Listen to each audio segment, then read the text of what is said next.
Siapapun orangnya yang melakukan amalan jihad namun di luar dari apa yang telah diperintahkan oleh Allah dan di luar dari apa yang telah disyariatkan oleh Allah Subhanahu wa taala, maka amalan jihadnya akan tertolak, bahkan itu sedikit pun tidak pantas untuk dikatakan amalan jihad.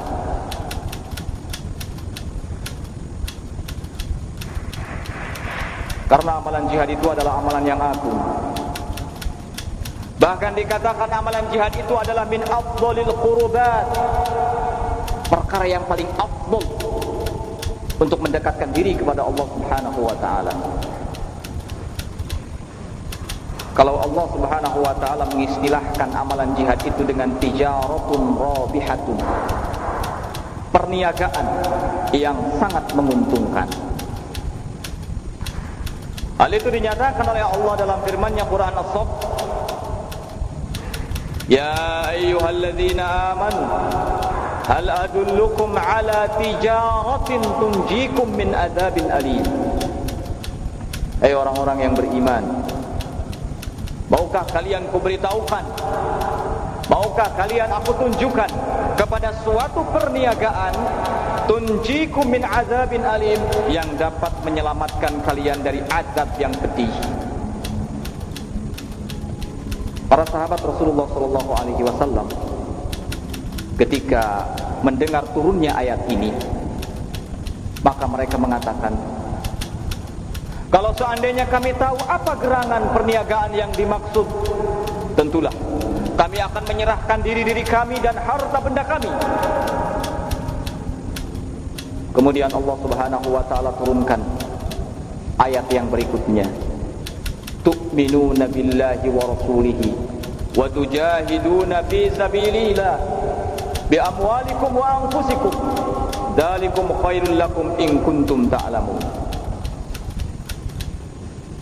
Yaitu beriman kepada Allah Subhanahu wa taala dan beriman kepada Rasulnya dan berjihad di jalan Allah Subhanahu wa taala dengan harta dan jiwa. Yang demikian itu lebih baik bagi kalian jika kalian mengetahuinya. Istilah yang indah yang diungkapkan oleh Allah Subhanahu wa taala tentang jihad fisabilillah tidak identik dengan kekerasan, tidak identik dengan teror.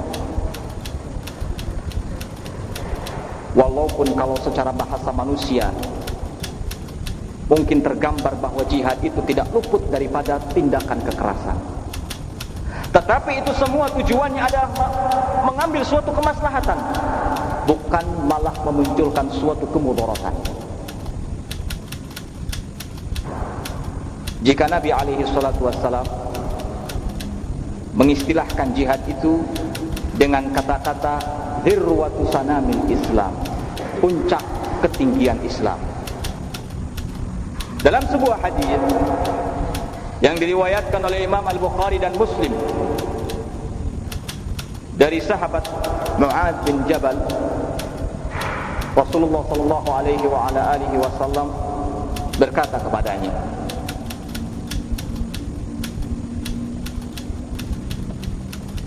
maukah engkau aku beritahukan tentang ra'sul amri, pangkal segala urusan, wa amudihi, dan tiangnya, wa dzirwati sanamihi, dan puncak ketinggiannya. Maka Mu'adz bin Jabal menjawab, tentu saja wahai Rasulullah. Kemudian Rasulullah mengatakan, ra'sul amri al-Islam, puncak ketinggian pangkal segala perkara itu adalah Islam. Wa amuduhu as-salat, sedangkan tiangnya itu adalah salat. Wa dzirwatu sanamihi al-jihad, sementara puncak ketinggiannya itu adalah jihad. Lihat bagaimana Rasulullah sallallahu alaihi wasallam memposisikan jihad itu sebagai amalan yang sangat tinggi. Ini menunjukkan betapa afdalnya amalan jihad, betapa mulianya amalan jihad. Dan ini juga menunjukkan bahwasannya jihad itu dilakukan tidak dengan serampangan, bukan hanya bermodalkan semangat belaka, bukan pula didasari karena dendam semata terhadap orang-orang kafir. Jihad adalah amalan yang mulia.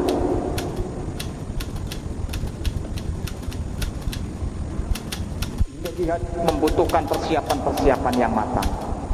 Bukan hanya sekedar persiapan lahir, tetapi yang terpenting adalah persiapan batin.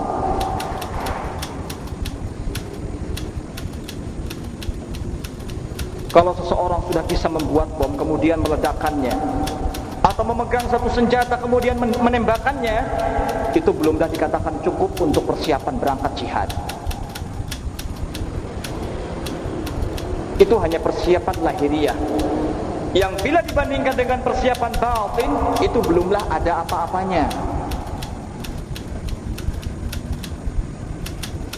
Yang harus lebih utama untuk dipersiapkan dalam jihad ini adalah persiapan batin, pembenahan akidah,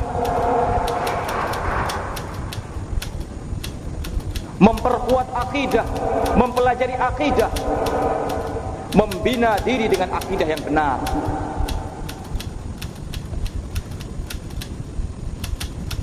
Saya ingat dengan ucapannya Umar bin Abdul Aziz ketika beliau memberikan nasihat kepada salah seorang pekerjanya.